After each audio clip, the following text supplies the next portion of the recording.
So hello, what's up mga J-Vlog? Welcome ulit sa panibagong video. At sa video na to, yun, i-review natin itong napakalupit na lumabas sa mid-range smartphone ngayon ni Poco, ang Poco X6 5G.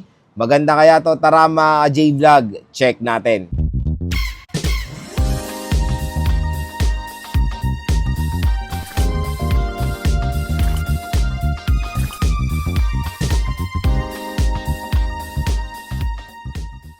So yun na mga ka-J-Vlog, lumabas na ang Poco X6 5G dito sa Philippines. Hindi lang naman ito yung lumabas.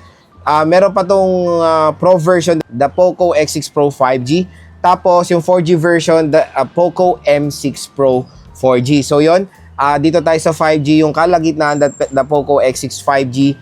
And nakakagulat mga ka-J-Vlog ang presyo nito dahil for me sulit naman siya. Lalo na yung pinakamahal na variant which is itong i-review natin. Meron ng 12 GB of RAM and 512 GB of internal storage. Napakasarap pakinggan sa tenga yung ganyang RAM at ROM mga ka-J-Vlog kasi usually nasa flagship natin nakikita yan or higher mid-range. Pero ngayon nalagay yan ni Poco sa mga mid-range smartphone nila ngayon 2024. Pero mga quick reminder lang, tatlo po ang variant Poco X6 5G. Yung unang variant niya, yung pinakamura, yung base variant is 14,990 pesos or almost 15,000 pesos na merong 8 GB of RAM and 256 GB of internal storage. Meron tayong pangalawang variant na meron 12 GB to 56 GB. Magdadagdag lang kayo ng 1,000 for almost 16,000 pesos. Tapos yung top of the line, ito, 12 GB 512. Ang presyo nito is 17,999 pesos or almost 18,000 pesos. So yun mga J-Vlog, sa 18,000 pesos price tag, meron na kayong 12 GB 512 na bihira lang natin makikita yan ngayon 2024 kasi usually nasa 12 GB 256 or 8 GB 256 yung mga ibang brands. Pero sa Poco, nilagay nila yung 12 GB 512, napakasulit po mga J-Vlog ng napakalaking internal storage sa ganitong presyo lang. So ang maganda rin dito, ang chipset niya rin ay 5G, the Qualcomm Snapdragon 7S Gen 2 chipset. So yun, first time ko lang magagamit yung chipset na yan at nakapag-game test ako dito, mamaya share ko experience ko dito sa smartphone na to. At kung interesado kayo sa Poco X6 5G, available na to sa official store ni Poco sa Shopee or sa Lazada. Kung interesado kayo dito, ilalagay ko po yung link nito sa description. So yun mga ka-J-Vlog, gusto ko naman share sa inyo yung mga nagustuhan kong specs dito sa napakalupit na mid-range smartphone ngayon ni Poco, ang Poco X6 5G. Number 1 sa kanyang display. So sa display, meron siyang premium display to be honest dahil exceed na niya ang Full HD Plus eh. Hindi na to Full HD Plus 1080p, upgraded na. Meron na siyang resolution na 1220. So 1220 compare sa 1080. So mas mataas ang resolution na ma-offer ng Poco X6 5G. Meron pa siyang AMOLED display, di ba? Very premium. Ang ganda ng color accuracy, 120Hz screen refresh rate pa at ang liit pa ng punch hole niya. Kaya panigurado pag manonood kayo ng movies dito or maglalaro, for sure mga ka-J-Vlog, may enjoy nyo yung viewing experience nyo dito sa Poco X6 5G. Number 2 po sa kanyang chipset. So yung chipset niya, the Qualcomm Snapdragon 7S Gen 2 chipset. So yun, yung chipset na yan, for me, powerful naman yan. Nakapaglaro na ako dito sa Poco X6 5G. Ang ganda ng gaming performance na to be honest. Lahat ng mga tinest nating games ay na-handle niya sa high settings. ML super smooth, kaya okay na okay to pang ML or okay ka siya i-recommend. Genshin Impact, kayang-kaya niya sa high settings na naka-on pa yung motion blur. Expect nyo na yan mga ka-J-Vlog na mga 5G chipset talaga ay malalakas yan for gaming. Kahit na yung mga dati kong natatry na 5G chipset before, okay na rin siya for gaming. Paano pa kaya itong mga bagong Qualcomm Snapdragon, di ba? So, ano yan eh, ganito lang yan eh. Before yung mga 4G, di ba? 700 series na mid-range yan. Ngayon, 7 na lang eh. So, Gen 7 series, ayan, malalakas yan mga ka-J-Vlog for mid-range smartphone. Tapos pag flagship, 8 Gen na yan, di ba? 8 Gen 2 na ata ngayon. So, 7S Gen 2, okay na okay yan for gaming mga ka-J-Vlog. At panigurado maganda rin i-recommend si Poco X6 5G para sa inyo for gaming. Lalo na yung pinakamataas sa variant na 512 GB. Number 3 is sa RAM at ROM. So sa RAM at ROM, nakakatuwa na hindi po madamot dyan si Poco dahil yon yung pinakamataas sa variant niya is 12 GB 512 na mga J-Vlog. Ito yon, itong review unit natin. Ang dami nyo na po malalagay dyan sa 512 GB, lalo na pag focus nyo ay gaming, So, 12 gigabytes pa, perfect na perfect for gaming. Kaya, yung 12 gigabytes pa, napakalaki niyan. Perfect na perfect talaga yan for gaming. And extended pa ang kanyang RAM for multitasking pa. For multitasking purposes. Number 4, sa kanyang camera. So, sa camera side, kung makikita nyo naman sa mga photo samples natin, ay okay rin naman na mapoprovide ng mga photo samples ni Poco X6 5G. Kahit na more on focus niya sa gaming, kasi since mga Poco talaga na X-series, di ba, gaming ang focus niyan, nakapag-provide naman sa atin ng magandang camera performance or camera quality itong si Poco X6 5G. And support niya pa mga J-Vlog ang 4K resolution na video. Ayan, 4K resolution, 30 FPS. O, di ba, okay na okay din. Tapos mga J-Vlog sa kanyang speakers. Number 5 sa speakers. Ang lakas ng speakers na ito. Salamat yan sa kanyang dual stereo speakers. Isang speaker sa taas at isang speaker dito sa baba. Grabe. Kahit na hindi lang naglalaro, nanonood kayo ng movies, ma-enjoy nyo yan dahil sa kanyang immersive sound. So, malakas na nga yung sound. Maganda pa yung bass quality. Perfect combination. Number 6 mga ka-J-Vlog sa kanyang battery. So, medyo nag-revamp yung battery. 5,100 mAh na yung battery ng Poco X6 5G. So, okay na. Medyo 100 mAh na dagdag. Okay rin naman yan, mataas. Kasi usually nakikita talaga natin mga battery, di ba? 5K. Pero dito sa Poco, 5.1. And sa battery test ko, surprisingly, ang konti lang na nabawas sa kanyang battery percent sa 30 minutes ko na paglalaro tapos nasa high settings pa. So, battery, all goods. Makunat siya mga J-Vlog. Tapos, ternoan pa to ng 67 watt fast charging. Super duper, mabilis lang full charge itong Poco X6 5G nyo. So yun lang mga ka-J-Vlog, yung mga nagustuhan kong features dito sa bagong labas sa Poco X6 5G. So yun, for me, maganda siyang i-recommend sa mga consumers dyan na mahilig for gaming, lalo na tong mataas sa variant niya na 12GB, 512GB. So next naman mga ka-J-Vlog, pag-usapan natin yung design at yung build quality ni Poco X6 5G. So ito yung kanyang, so kung makikita nyo, yung niya is glossy design siya mga ka-J-Vlog, kaya medyo pro siya sa fingerprint smudges. Pero huwag kayo mag-alala, ilagay nyo lang si Marin Jelly Case at maganda si Marin Jelly Case na nilagay ni Poco. Ayan, So pag nilagay nyo ganyan, all goods na yung inyong problem at hindi na siya lapitin ng mga fingerprint smudges. So, ang maganda dito sa Poco X6 mga ka-J-Vlog, magaan siya.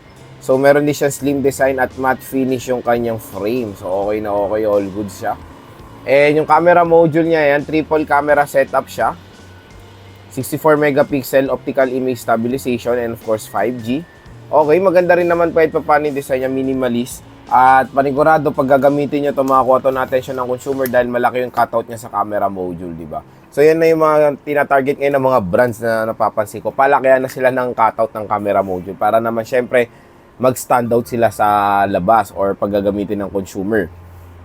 So sa right side, nandito yung power button and yung volume rocker. So good news, in-display fingerprint scanner si Poco. Meron siyang IR blaster, microphone, secondary speaker grills, and 3.5mm headphone jack. Sa baba naman is yung SIM tray, microphone, USB Type-C port, at yung speaker grills. Meron siyang pre-installed na screen protector out of the box. And ang maganda sa Poco X6 5G is support niya 120Hz screen refresh rate for smooth animation. So, on smooth to. Diba? All goods to all goods siya. Si Poco X6 5G ay meron triple rear camera. Yung main camera niya is merong 64 megapixels, f1.8 aperture. Meron siyang 8 megapixel ultra wide na merong f2.2 aperture at 2 megapixel macro lens na merong f2.4 aperture. Ang maganda dito, support niya ang 4K video recording. Pagdating naman sa front cam, meron siyang 16 megapixels, f2.45 aperture at capable naman yung front cam niya ng Full HD 1080p video recording at 60 frames per second.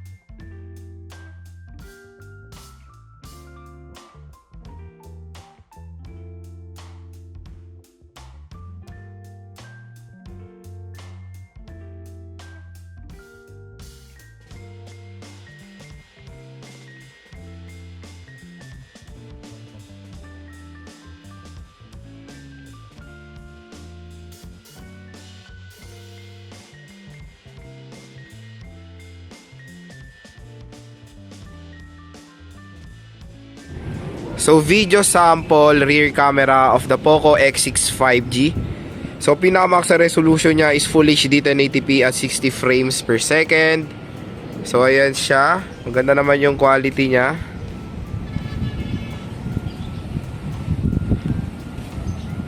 Hangin dito sa taas. Very sunny day ngayon. It's a sunny day. So mamaya makulimlim day. So ayan siya. Video sample front-facing camera of the Poco X6 5G. So yan, medyo maaraw aside sa mata. So pinakamax sa resolution niya is Full HD 1080p at 60 frames per second. Mag-sunglass nga tayo. So malinaw naman siya mga J-Vlog yung front cam na ito. Ayan, para maanon tayo sa sunlight. Ayan, okay na okay, malinaw ang front cam ng Poco X6 5G. Syempre, yung mic, kayo na humusga niyan dahil di ko po siya narinig. Sa screen naman si Poco X6 5G ay merong 6.67 inches AMOLED display na merong resolution na 1220 by 2712 pixels na merong 446 pixels per inch. Meron siyang Corning Gorilla Glass Victus protection, 120 Hz screen refresh rate at naka-punch hole display siya.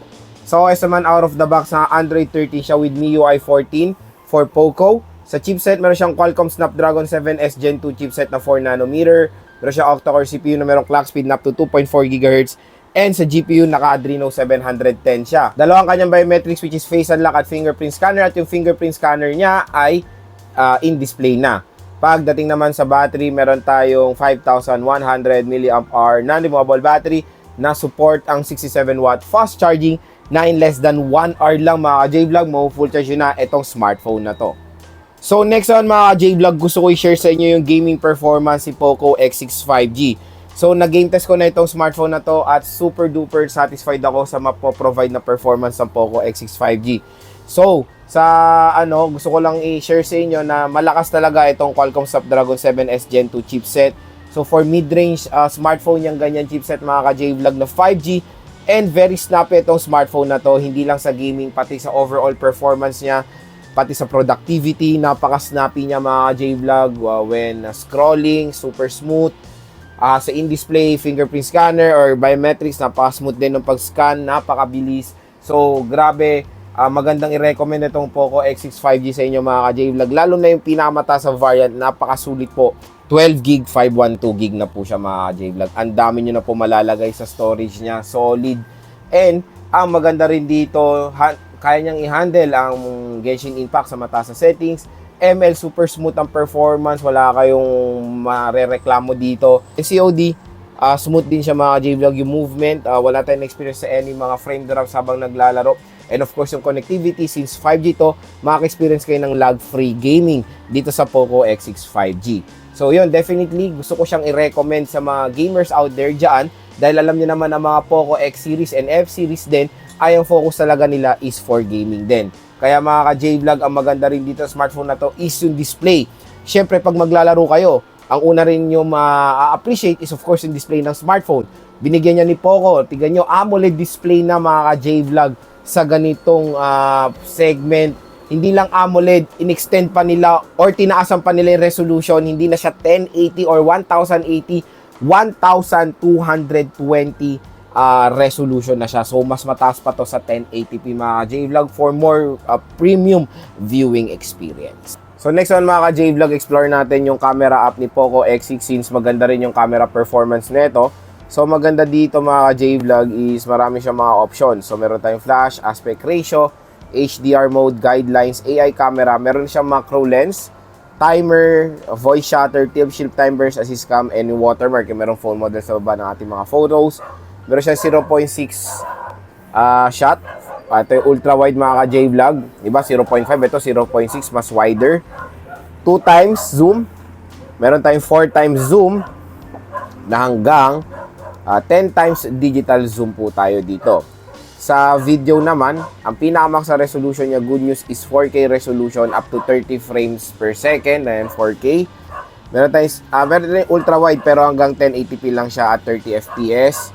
Meron tayong documents, scan documents, pro mode, portrait mode for background blur, night shot, so perfect na perfect to for low light, more, ayan yung more niya para magamit yung full potential ng 64 megapixel, Go to 64 megapixel mode for more high definition photos, panorama mode, short film, slow motion, time-lapse, and long exposure.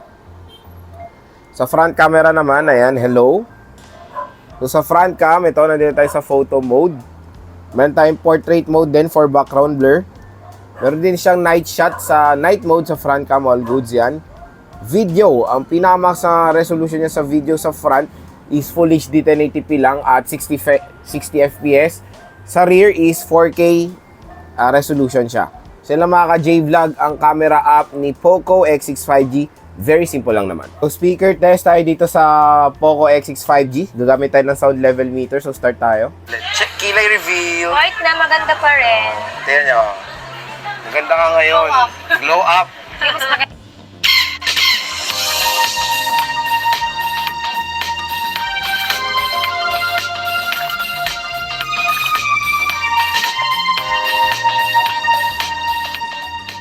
So hello, what's up mga ka-J-Vlog? Welcome ulit sa panibagong video. At sa video na to, nandito na naman tayo kay Aling Mayit. Mungumusta? Buti nga, nangangamusta pa no, Alma, no? Mangamusta ka na. Na yung wedding gown. Ako na ba? Lalaki. Ay, ng lalaki pala. Lalaki. Pag nagjawa siya ng lalaki, sagot ko yung wedding gown. Ayun. So ito yung na-measure ng ating sound level meter. Napakataas. 99.7 decibels po yung pinakamataas na measure ng ating sound level meter sa speakers ng Poco X6 5G. So yes, napakaganda ng speaker nito, to be honest mga ka-J-Vlog, dahil dual stereo speaker siya. So isa sa baba, isa sa taas. At ang maganda dito, solid yung kanyang bass quality. Kaya kung i-rate ko yung speakers nito sa kanyang presyo, 1 ang lowest, 10 ang highest, ang score ko dito nasa perfect 10. So battery test tayo dito sa Poco X6 5G. So maglalaro tayo ng 30 minutes. Tingnan natin kailang battery percent ang mga bawas. So first na lalaroin natin is ML at ito ang ating settings. So HD mode naka-on, graphics super, graphics ultra, frame rate super, graphics ultra naka-on ng outline at shadow, at syempre naka-full download na ang resources dito. Start tayo sa battery test. Start tayo sa battery percent na 100%, 30 minutes.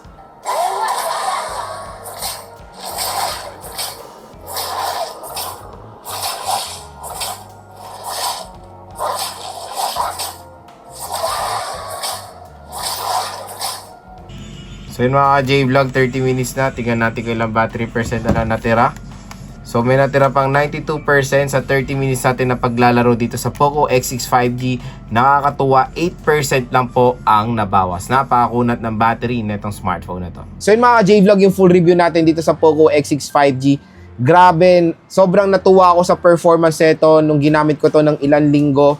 Super satisfied ako, to be honest, lalo na sa gaming side, dahil na-provide naman sa atin ni Poco X6 5G lahat ng mga katangian na hinahanap ko sa gaming smartphone sa mid-range segment.